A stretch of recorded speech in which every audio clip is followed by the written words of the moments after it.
Hi, this is Dan Limmer from Limmer Creative. I'm here today to the webinar talking about heresy or vision, science in the EMS classroom.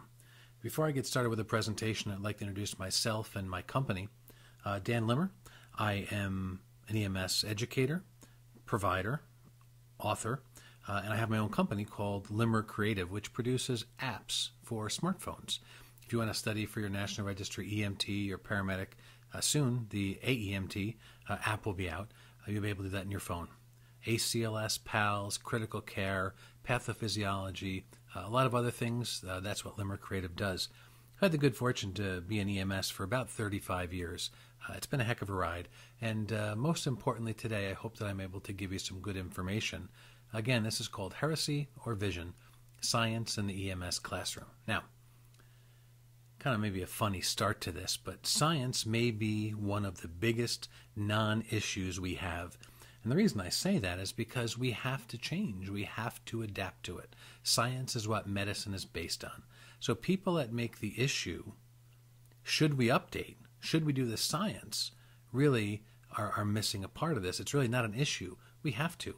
And we've seen a lot of changes over the time we've been doing this. I mean, really seen a lot of changes. Yet we have to acknowledge it poses a lot of challenge to educators, and that's really what this is about.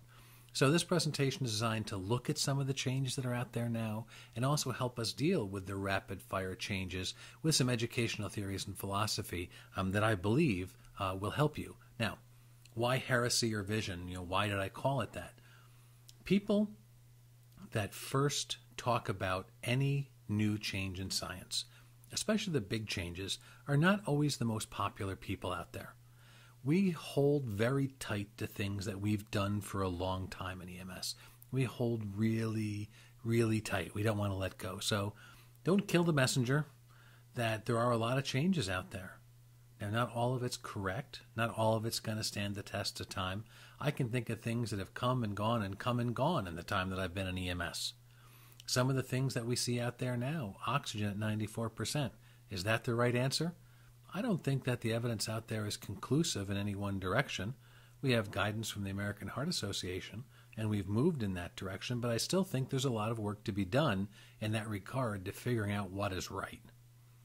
But what I will say about all this change is that the educators that are out there trying to make a more dynamic classroom, make better prepared students that are trying to teach critical thinking and decision making, that's where you're going to be helped most in this changing science.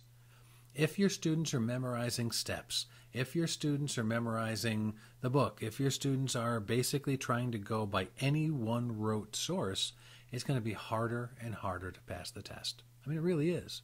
So the big points here, the top three are what we're focusing on the most: education, national testing, and practice. How does science affect those things? Now, recertification and leadership really come into this as well. I think that the recertification and the transition process that's going on now is a great time to shed the practices we have of teaching the same old stuff again and trying to get people involved in science and research and seeing what's new and applying that to their practice within protocols, of course. Now, the leadership is important. I think I'm just going to switch to the next slide to tell you that, is that I believe that education sets a tone for the entire EMS system.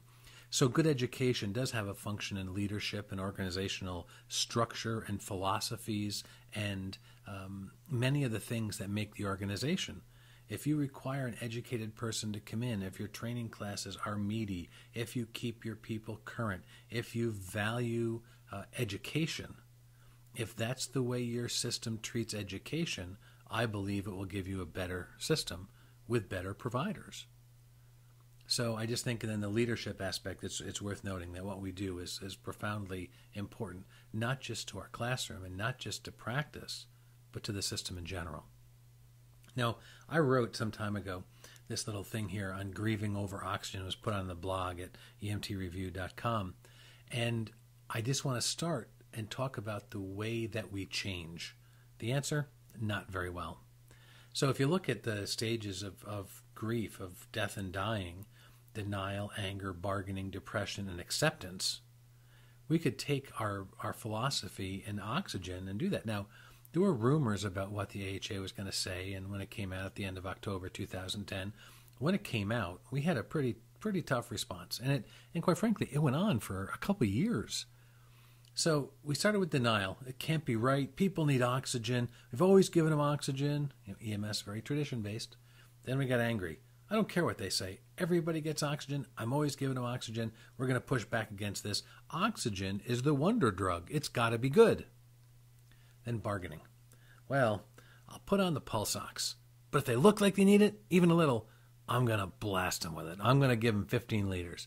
Of course, our definition of how much oxygen was enough somehow evolved to putting a mask on the patient's face and cranking the oxygen up so high when oxygen seeped out of the side of the mask by the cheeks, it blew the patient's hair back. Now, that's how we used to tell how much oxygen was enough. That's the wonder drug theory. Then we hit depression. Oh, it was a good drug. I'll still be able to give it sometime. Oh, I'm going to miss oxygen. Then finally we get to the point, and this took us a couple years. Well, it hurts a little, but I'll use the 94% rule. It's not the wonder drug I thought it was, and I think that's the message. I think if any message comes out of this whole thing we've gone through with oxygen is we got too cavalier with it. We gave too much. We did away with that whole 5 or 6 rights of medication administration. We just figured everybody gets oxygen. It's always good. It's never a problem. And while I think we might see a little bit more shifting back and forth on oxygen theories over the next couple of years, the point we should take away is that oxygen is a drug. We've said it before, but we've never taken it seriously as a drug. And I think that that's really important. Probably one of the most significant revelations I had. Now, you're a group of educators listening to this, I'm guessing, and you put together a presentation that you're doing, and sometimes you look at it and say, wow, I really kind of learned something from this, or I really thought about something that's going to change the way I teach or the way I practice, and this is mine. Little issue, big issue. So what we're going to do is we're going to look at a couple of different changes, and we're going to determine what little issues are and what big issues are. Now, the little issue, big issue is that we have a couple things. The change itself, how it affects our presentation of the topic, how it affects the way we treat patients, how we take the test. Those are all issues. But are they little or are they big? So let's look at open chest wounds. Which one's the little issue? Which one's the big issue? A 3 versus a 4-sided dressing, or identifying tension pneumothorax? Now you can look at this and you can probably guess I'm setting you up a little bit for this, that what I believe the big issue is identifying tension pneumothorax. But I think we lose that because it's clouded by a little issue, a 3 versus 4-sided dressing.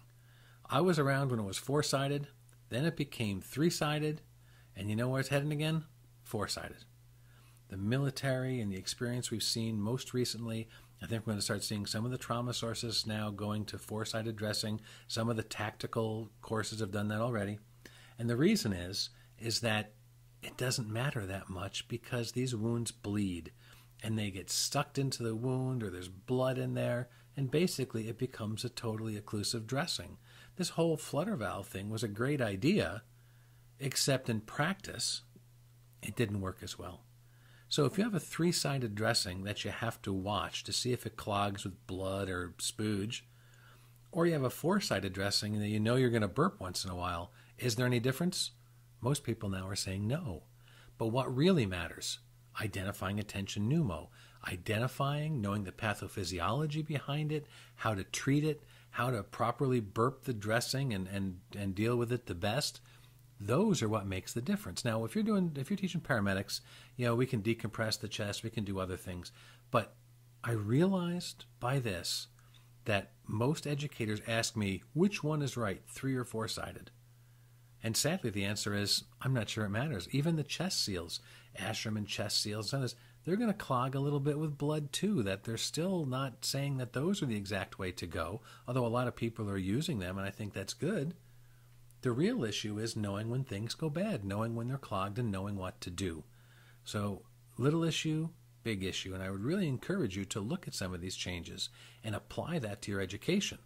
Because if you're spending all your time on the number of sides, and if that's all you're doing is testing the number of sides, the National Register is going to look at this and say it's not as much a 3 or 4-sided dressing thing, at least in my prediction of what they'll do. They're going to give you scenarios where you have an occlusive dressing that gets clogged, you have a patient with a chest injury that worsens, and they're going to give a small amount of information. Students are going to have to figure out if it's a pneumo or a tension pneumo or what's going on. That's the benefit to your students. I mean, it really is. So let's look at another one. Neonatal suctioning. Little issue or big issue? Whether neonates should be suctioned or identifying neonates in distress. Now, if you're new to this, there's been a lot of talk. It actually came out with the AHA guidelines in 2010, the end of 2010, that said routine suctioning for neonates unless positive pressure ventilation is required or there's an obstruction of some kind in the airway that interferes with breathing, suctioning shouldn't be done. Now, that's something that we took very, very, very hard. That we were taught to suction, dry, and warm the baby. Those words went together. They were inseparable. But it turns out that now that's not the case anymore. So what's the big issue? Whether they should be suctioned or identifying distress. That when a baby is born, being able to look at the baby and say, this baby looks okay, or, uh-oh, this baby doesn't look okay, that there's distress, I'm going to have to ventilate.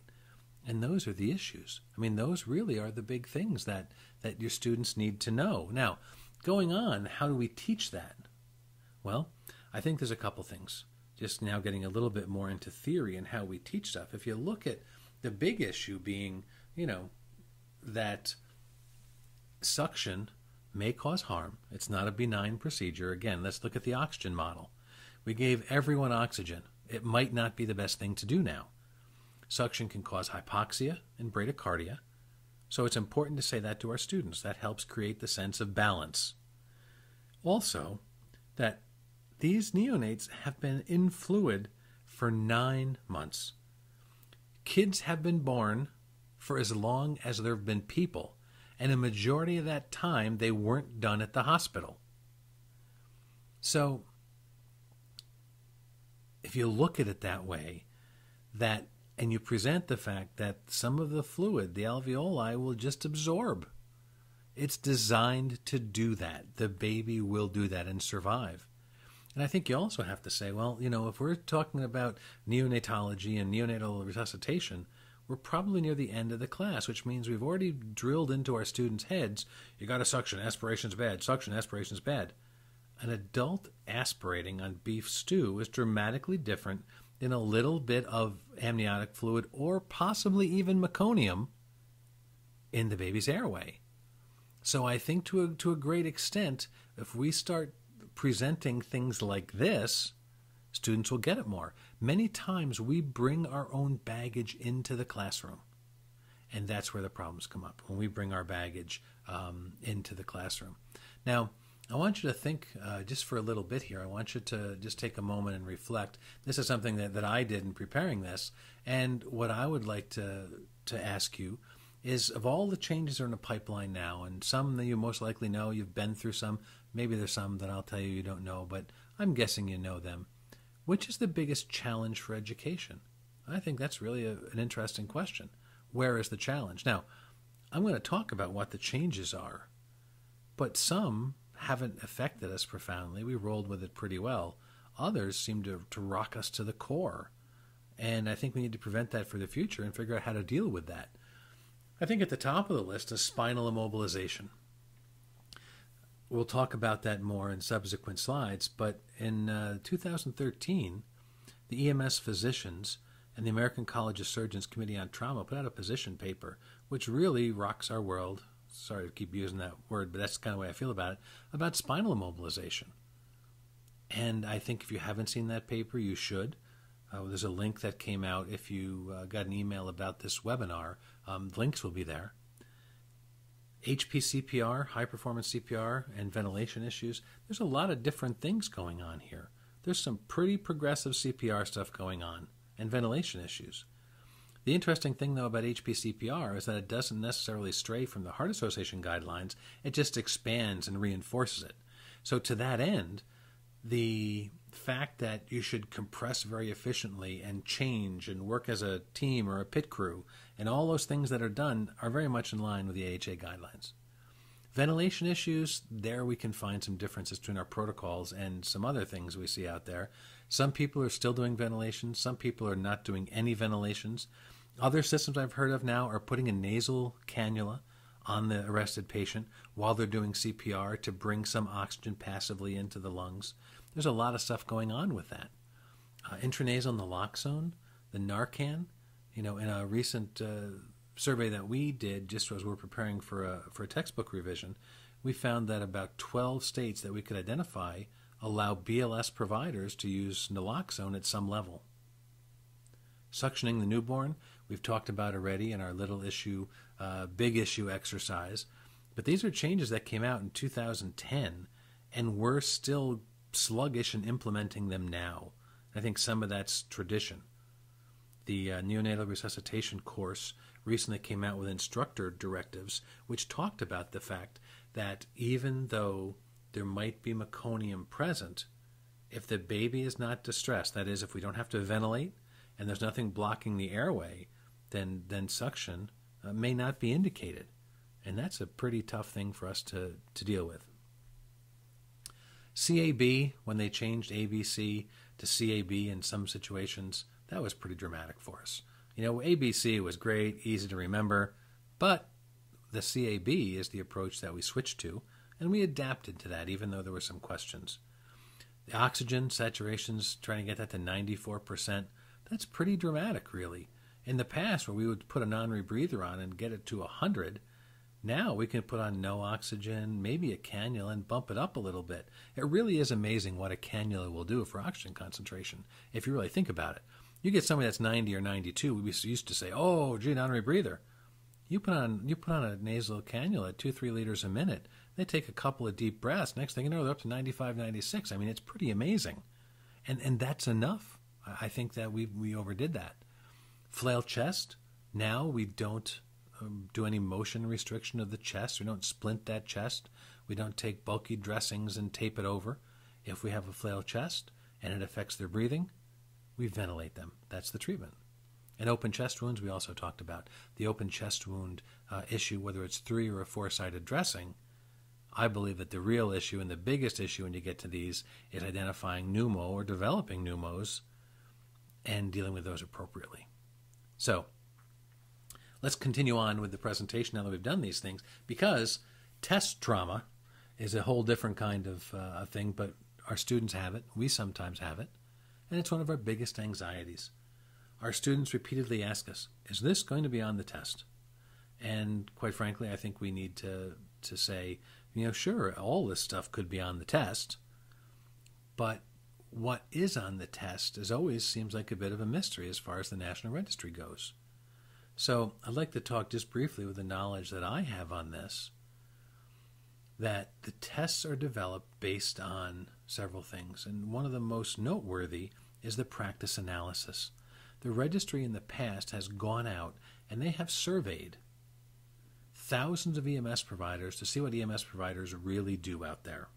Now, there's a lot of ways to look at this. Some are done very, very frequently. Some are not done frequently at all. Some are very important. Others, not so much. So everything is evaluated. But if you wanted to know why, when the EMTB curriculum didn't have much in it, yet by the time the education standards came out in 2008, really into the 2000s, we had already added pulse oximetry, blood glucose monitoring, EpiPens, things which hadn't initially been part of that EMT scope of practice, into the registry exam because people were doing it. So tests are developed based on that, but not only on that. They'll have 10 people come into the registry office in Columbus, Ohio, and there'll be an item writing panel, and there'll be a topic, and everyone will bring in a certain number of questions with them. Those questions are projected on the board, and the registry staff and all the people that have assembled there will look over each of the questions. And you've got leading educators there, you've got the experienced registry staff, and they look at all the questions.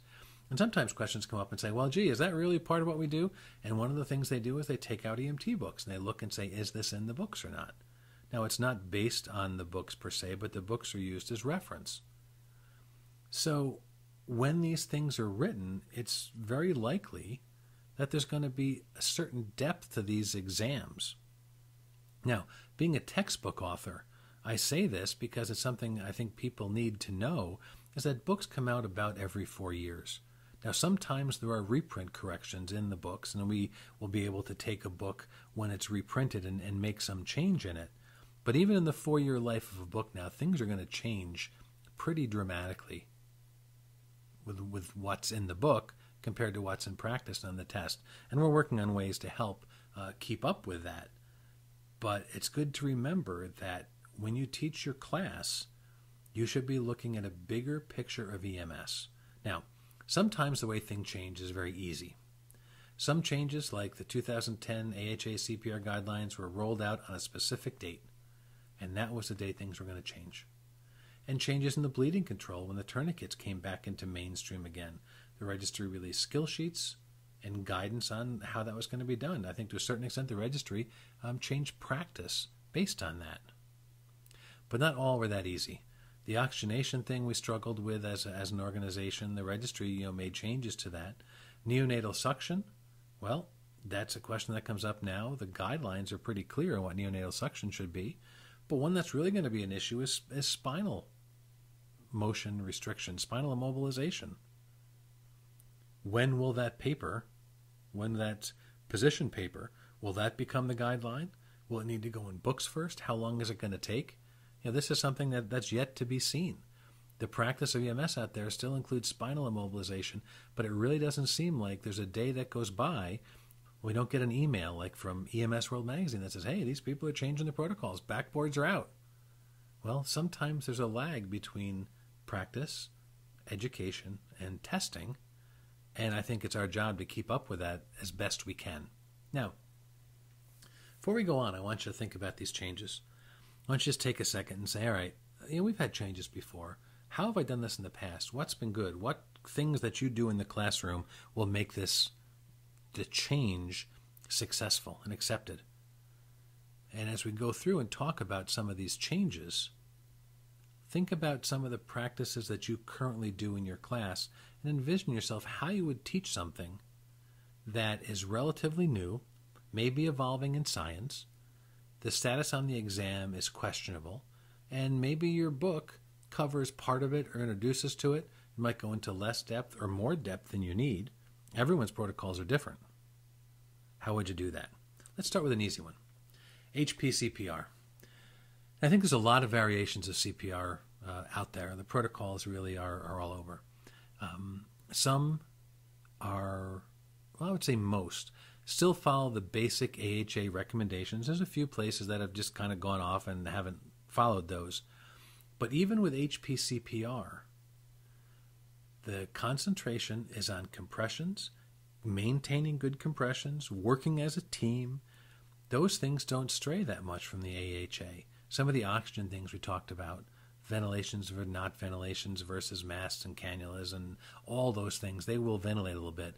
But for the most part, if you're teaching some version of HPCPR, a majority of it is going to be within the purview and the practice spelled out in the AHA guidelines. Now, I don't think it's going to have a tremendous result on the examination. See, we seem to picture our students going in and getting everyone right. And I think we should look at that now and say, I don't really know if anyone has ever gone through the National Registry and gotten every question perfectly. I find that hard to believe, especially with some of the questions they're validating and stuff in there. But, we often, and our students too, say, well, I don't want to get anything wrong. Well, you're going to get something wrong. I mean, let's be real about this. I think we should keep that perspective as well. In this case, HPCPR, I don't think it's going to have a tremendous effect on exams. However, spinal, I think, is a little different. I think it's going to take a little bit more time to evolve and to get on the exam and to get people on the same page. But I think the bigger thing is here, big issue, little issue perhaps, the big issue is how do we teach evolving concepts? And I think we'll use spinal immobilization to illustrate this. What happens when our local protocols don't match science? I mean, there were people out there last year. I mean, the AHA guidelines came out in end of October 2010. And as of last year, people still had 15 liters by non-rebreather mask oxygen in their protocols. Even though the hospitals didn't want it coming in like that anymore, it was still in protocols. Now, we also have, how do we teach this when we're not sure about the testing? This is, I think, the concept of the tipping point is out there. And I think we'll hit that in EMS in this year. I'm recording this in early 2014. I think this year we will hit a tipping point when it comes to spinal. And I think those changes will happen relatively quickly. But this is what the changes do to us. Thinking about the evolving concepts, that they don't match our protocols, and we're not sure how and when they're going to be tested. And this is a real challenge for the EMS educator. Now, my suggestions, and I'll use spinal as an example. Acknowledge the changing science. Teach concepts and then steps. If you only teach steps, when procedures change, they only know procedures. So if you teach the concept of spinal motion restriction, teaching the concepts that, gee, it can cause harm, it causes sores in a relatively short time, the pain from the backboard changes the assessment of people, and that it might not actually provide the restriction, or it may cause more motion than we believed it did. So teach the concepts. And if you say, we're going to practice backboarding, and this may be going out, I think honesty is really, really important. So if you're just teaching the steps of backboarding, you're probably going to have some trouble. The concepts of backboarding, from the theory to the anatomy and physiology to the theories of practice and why, the patients, even once they get out of the ambulance in the hospital, what happens to them, that's where the value is. And this isn't just lecture, it's labs as well. So let's talk about how this is done. Use anatomy and physiology as a foundation, pathophysiology as well, if it applies.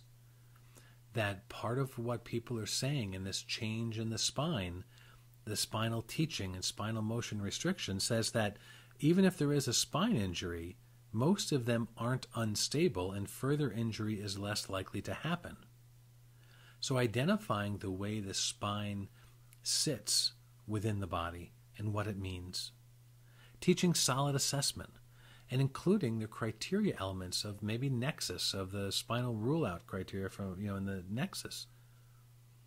If you teach assessment, not just wiggle your fingers, wiggle your toes, like these are rote steps you do before and after you put on a backboard, when you get to the point that your protocols change and testing changes, you've told your students can still do a good assessment even if your protocols say you got to put a backboard on.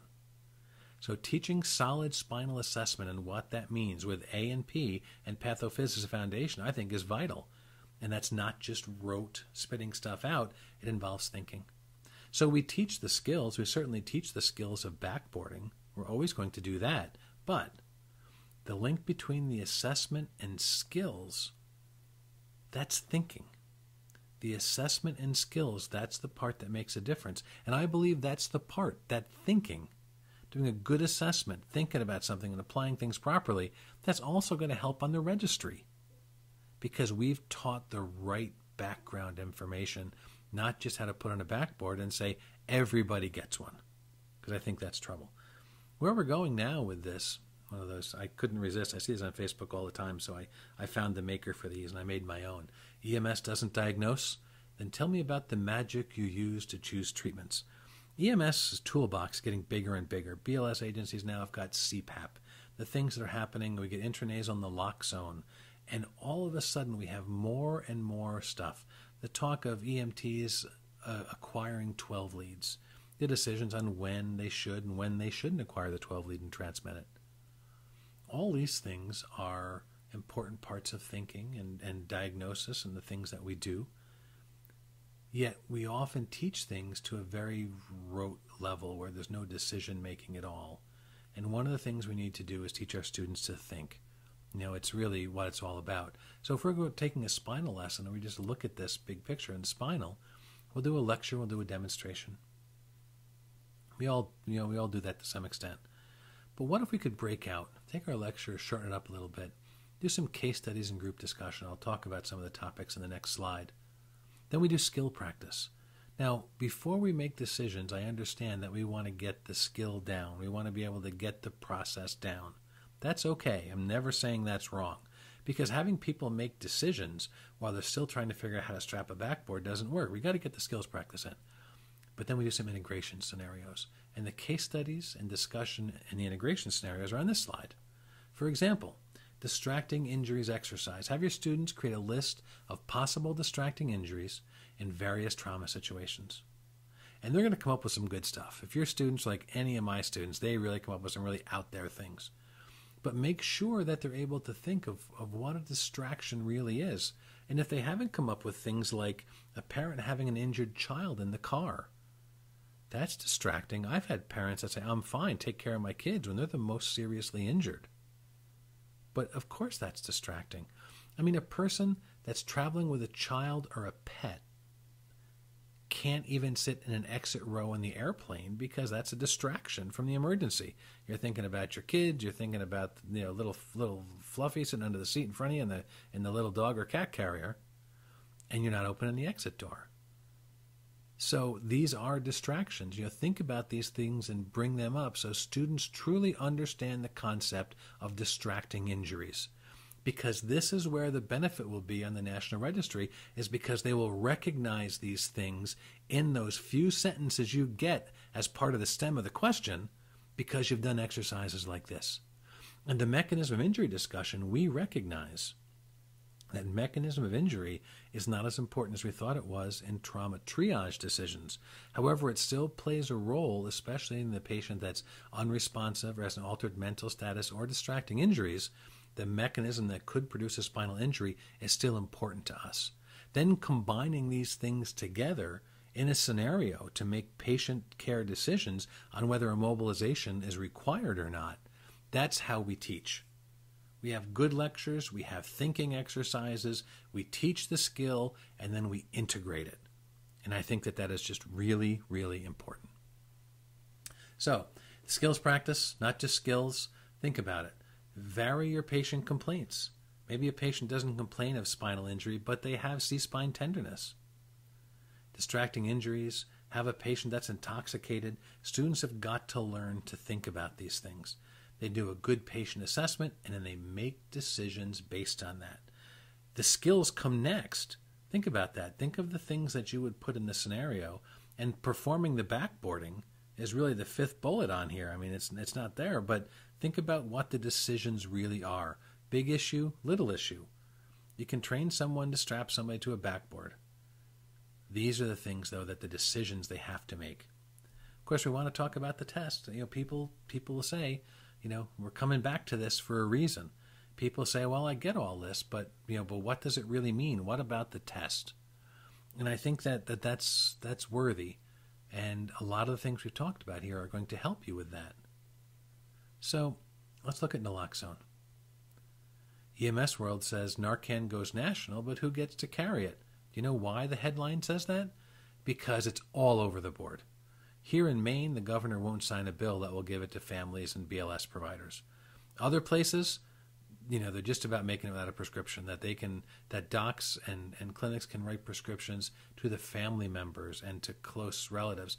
And the cops sometimes have more naloxone capabilities than EMTs. So what are the issues for education? Well, we have to figure out when and if this is going to make it to the National Registry. Right now, GEMS reports, just last week, we're talking early March 2014, GEMS reported that 17 states have some level of naloxone use at the public or BLS level.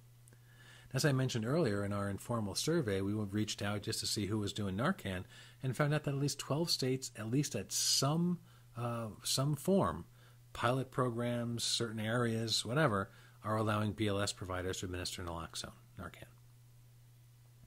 There's a couple issues with this. One is that naloxone doesn't just introduce a new medication. It's a whole new route. So not only do we have to talk about the medication itself and all the facts of that, and 5 or 6 rights that go with that, we also have the new route. Now once we get that new route, what if we find that other medications go with that? And glucagon is one of the things that they're talking about that can be administered intranasally as well. So this is how things start to evolve in EMS. So, so in this, what do we teach? What do we do? Well, I think our protocols are a starting point.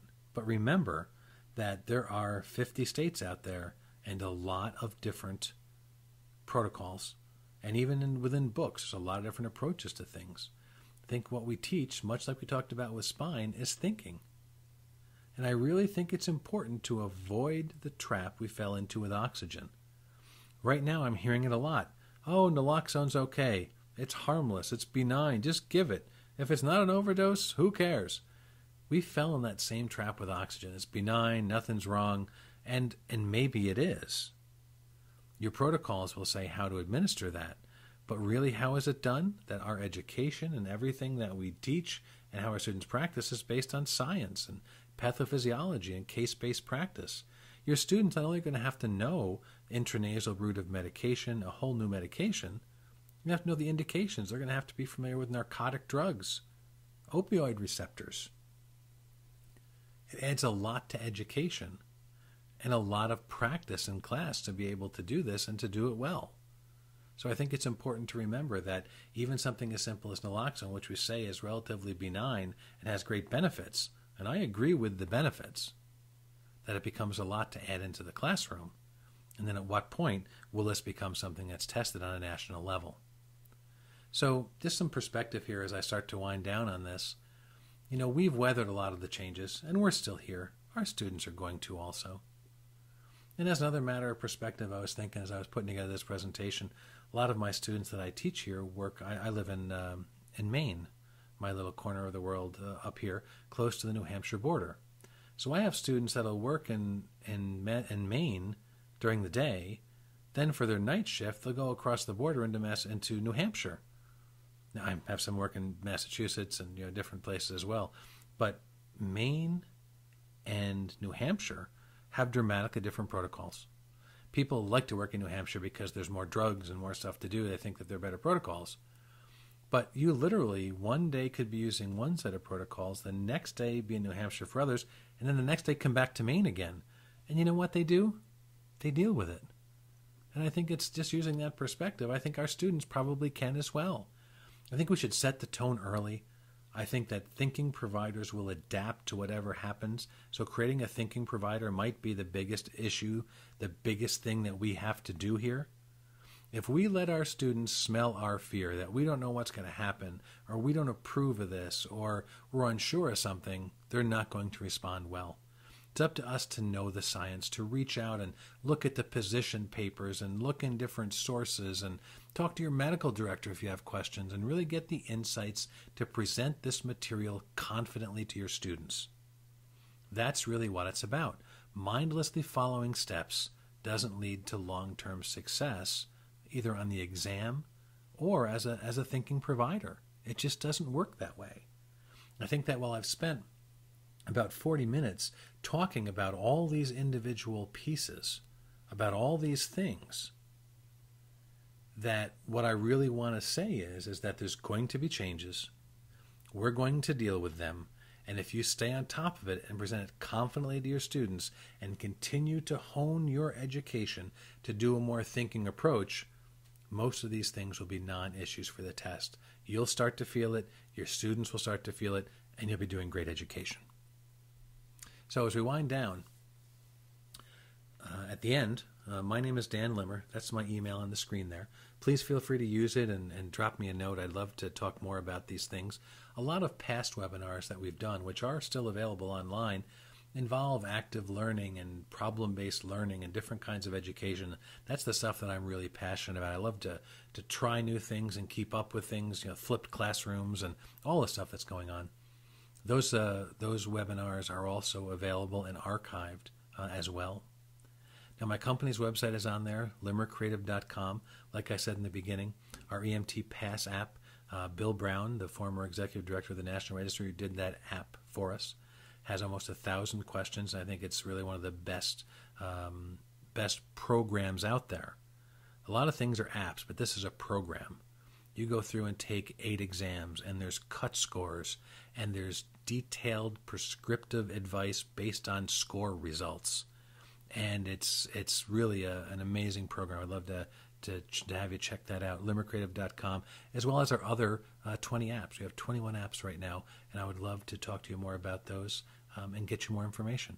So please drop me a note. I thank you very much for spending time to listening to this. This is an overview. We can't always cover all the parts. I'm very happy if I've got you thinking about this, maybe made you think about ways to change your practice. I may have even made you angry with some of my opinions. But this is how things go. This is the dialogue. This is what happens. And I'm very glad that here at the end of the program you're still here listening, and I wish you the best in your education in the future. Thank you.